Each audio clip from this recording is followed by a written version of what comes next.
ঘুমতে পারি ভাই, আমরা মুখে বলা দিয়ে নেই না, গুইনা গুইনা নেই।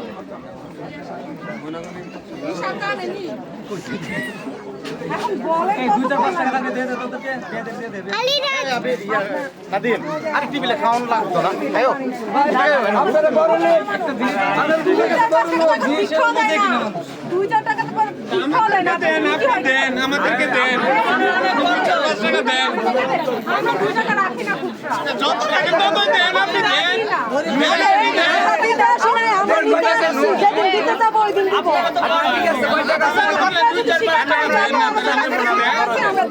আপনারা কি আমার না আমরা কেন যাবো? আচ্ছা খুচরা রাখেন না, যদি বড় নোট আছে না এটা দেন। বললাম না আমরা তো নিতে আসি না, আমরা নিতে আসছি। তাহলে আপনারা কি 2-4 টাকা নেবেন? নিব না কেন নিবেন? দিয়ে তারপর নিবেন। এটা রুলস, এটা রুলস। আপনারা কিছু দিতে হলে রাখেন না, কি বড়টা কিভাবে রাখবেন? আমরা তো আমাদের নিয়ে দিয়ে দিবেন।